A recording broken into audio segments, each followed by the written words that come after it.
Hello everyone, welcome to my channel and welcome to my studio. I'm Deb. I'm a self-proclaimed jewelry nut, a jewelry designer, and a jewelry reseller. I am coming to you today with an introductory video to a series. We're going to do a series of videos on found jewelry. What does that mean? My interpretation is jewelry that maybe you've forgotten about, that's in the back of your jewelry box that you haven't worn for a while. Maybe it's jewelry that you found at a yard sale, a garage sale. Maybe it's a box of jewelry that you were handed down from a family member. Maybe it's a collection of jewelry that you bought on eBay or on Goodwill, Goodwill box of jewelry, or some other consignment store purchase. It's a collection or a few pieces of jewelry that you've acquired, and maybe it either just needs a little sprucing up, it needs a repair, maybe it's going to be disassembled completely and used for parts, or maybe it just needs a little bit of love and repurposing to get it back out and wearable again, either for you or for resale.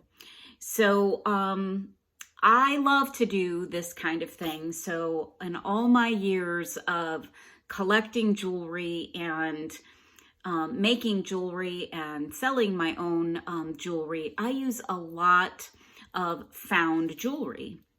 So I acquire it from all different sources.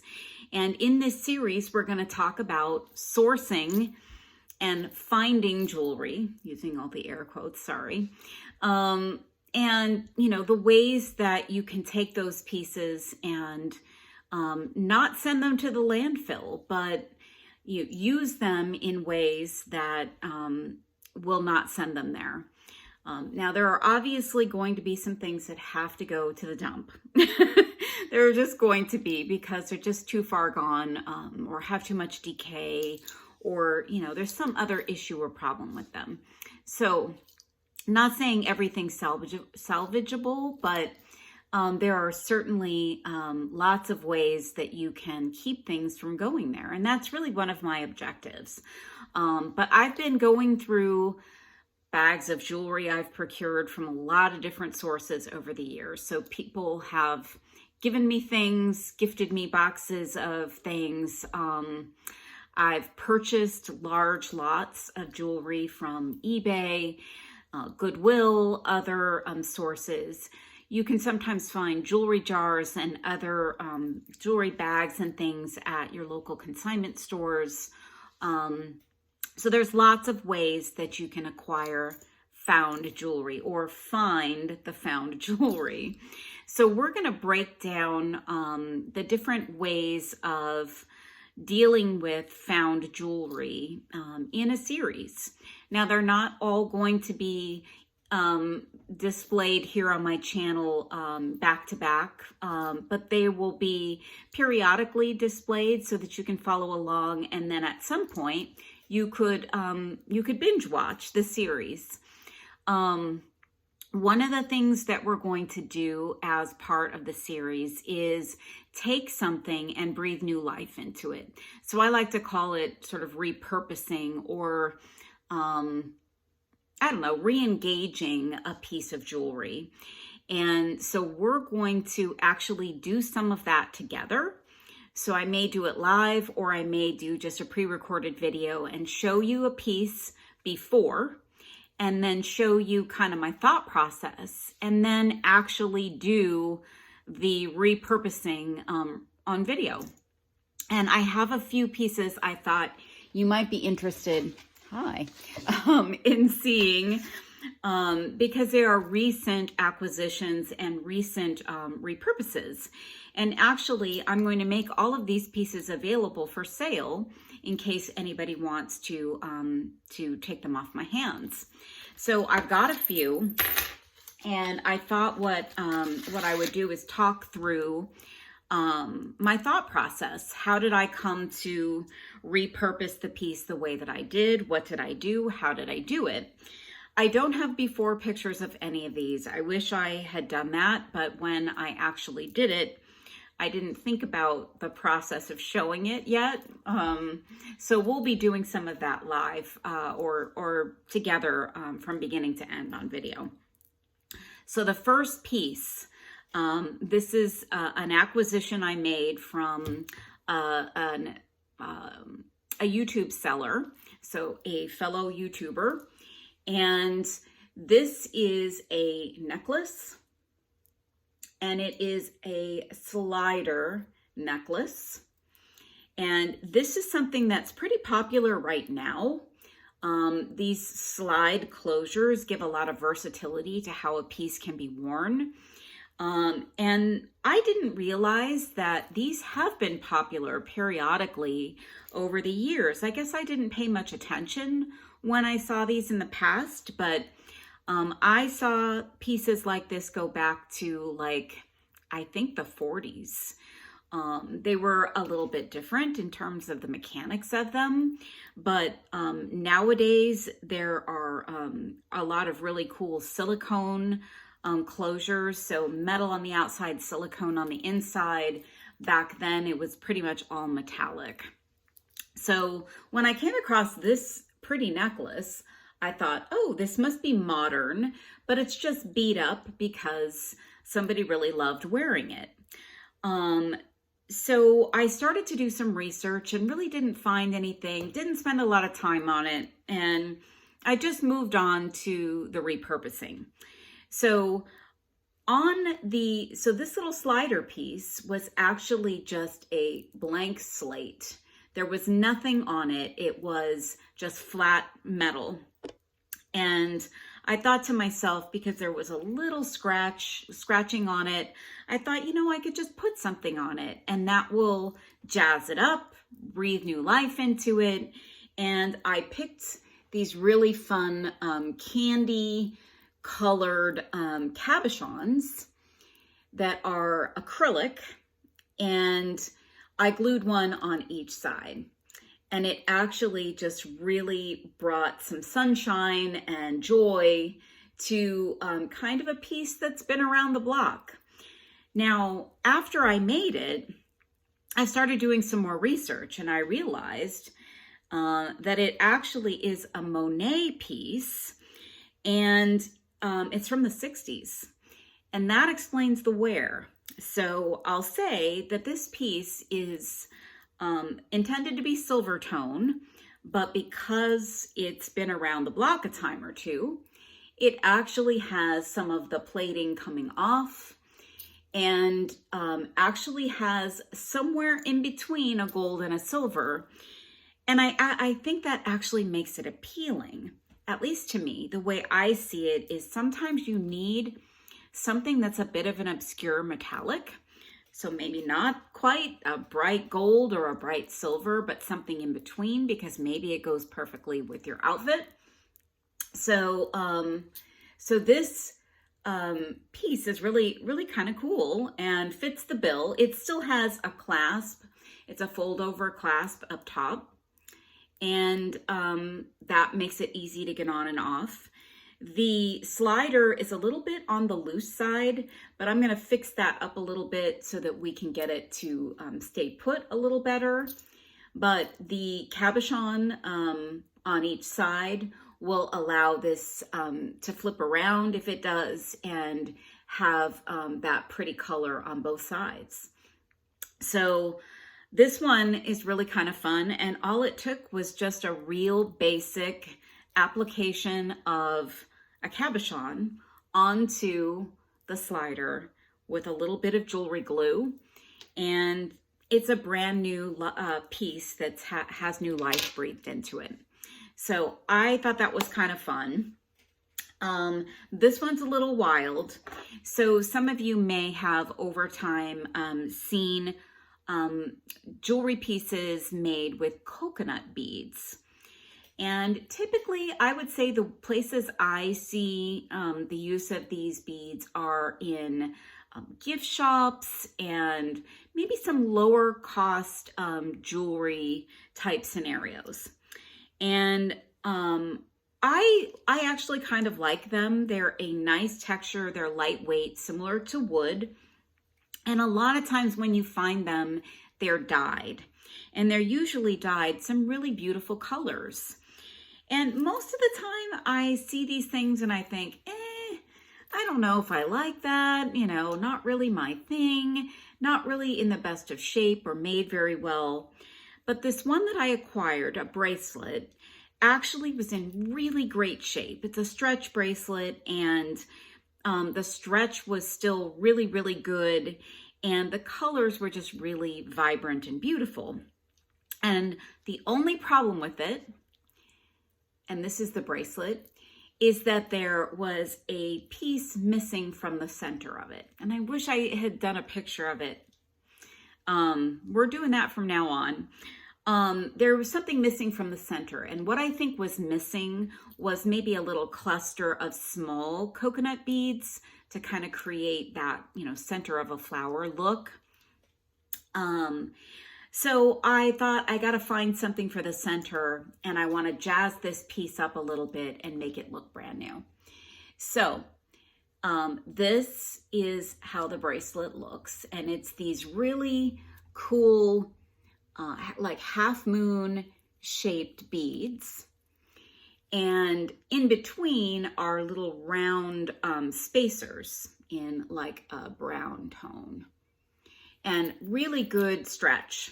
So I started playing around and I glued on a really fun, shiny acrylic cabochon in a flower shape to draw in a bit of brightness and shininess to it.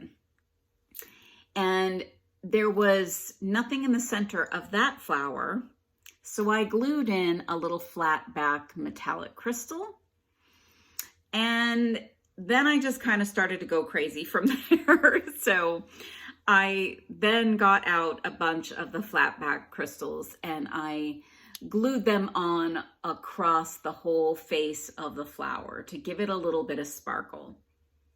Okay, so I've introduced silver now. So then what I did, because I said, now that I've introduced silver, I need to do a little something to bring the metallic into the rest of the piece.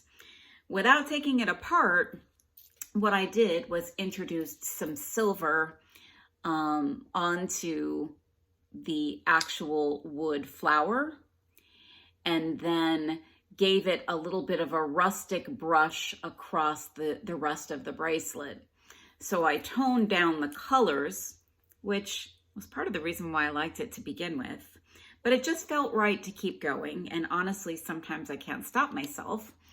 But I've got some metallic silver, and just look at how cool this bracelet is as a statement bracelet. Super, super fun, colorful, just bright, shiny, joyful piece of jewelry.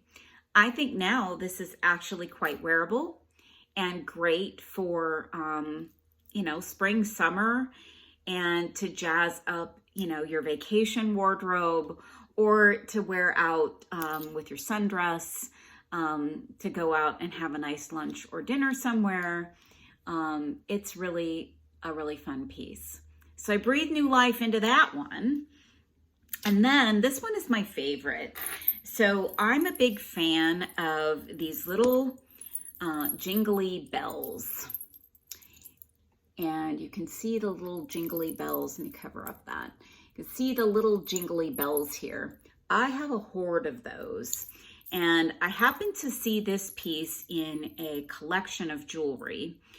And that's one of the reasons why I bought the collection, was the bracelet looked cool, but the little jingly bells were something I was interested in. They seem to get harder and harder to find. So I thought, at the price I'm getting this hoard of jewelry, I can get a few inexpensive bells for my collection. Well, when the bracelet came, look at the detail on the edge of the bracelet. So it's stamped along the bracelet, it looks like, or maybe even tooled a little bit. It's not a fine metal, but really an interesting, unique piece. Now, the thing is, it was missing bells on 2 of the rings. So I was faced with a decision. Harvest, take all the bells off, put them in my bell hoard, cast the bracelet aside, or take all the bells off, add something new to all the loops, all those little loops, and I've got a whole new bracelet with something completely different on it. Or, because I do love the bells, what if I just replaced the 2 empty rings and put something on them? And I remembered these amazing vintage elephant charms that I had. So I climbed up to the top shelf in my studio where I have all of my elephant hoard, and I just attached these fun elephant charms, and I just put them on the 2. Now, I could have put more on, and I still might, but I love this bangle is too big for me, but I love that there's the combination of the little bells and the elephants. This is a very old world looking kind of bracelet, from the bells to the detail around the bangle to now the elephant additions to this. So this is really cool, a really fun bangle, and honestly, stacked with something else looks really amazing, or it could just be worn on its own. Lots of options for redoing something like this, but this is how I chose to redo it, and that's to add a couple of elephants to it. I'm actually wearing a Napier bracelet, an old Napier bracelet that I added an elephant to, big chunky chain piece. So I kind of every now and again do something with elephants, adding it to chains or bracelets or necklaces or earrings, because it's kind of fun. The last thing that I'll show you is a bracelet, a multi-strand chain bracelet. Now, this I could not find a maker's mark on, but it's a 5-stranded chain bracelet with a very ornate clasp. Now, this one's got some plating loss for sure, all across the bracelet. The clasp had the loss, the chain has the loss, but I actually have some paint that I used and actually jazzed up the clasp. So the clasp looks a little bit more solid in terms of the paint color or the tone. Much better than the chains. Now I can't really do that to the chains, so I still may decide to harvest the clasp only, take off the chains and use the clasp for something else now that it's had some life breathed into it. The actual fold over part of it probably could use some paint, which I didn't do, but it kind of looks fun and vintage, and naturally vintage with the chain color loss. So just some decisions to make here before I do anything with it. But I just thought I'd show you some of the things that you can do with found jewelry. So all of these pieces were acquired from either an eBay seller or a YouTube seller. And all of them, just required a little bit of effort. And frankly, if you don't make jewelry, these are still the kinds of projects that you can do if you don't make jewelry, because they're partially made. And some of the techniques, are pretty easy to accommodate and to do for somebody that's inexperienced in this area. So this just gives you a little bit of perspective of some of what we'll do together. And I want to show you what it's like to sort of stumble on something like this and what bells might go off in my head about what you can do with it, or, you know, ways that you can just do something simple to make something wearable, whether it's for yourself or for someone else. So we'll do some of this together. I think it will be fun. And I'll probably do it as part of this series, definitely more than once. Some of the videos in this series will be a singular video, but some actually may be recurring. And this will again be called Found Jewelry. It will be the Found Jewelry series. And this is the introduction to it. So if you're interested in this kind of content, please like the video and please subscribe, because there'll be more coming. And gosh, guys, I'm looking forward to talking about this in more detail and giving you my expertise and my creative mind as part of the series. So looking forward to seeing you the next time. Thanks for subscribing. Thanks for hitting the like button. I appreciate it. And we'll see you next time.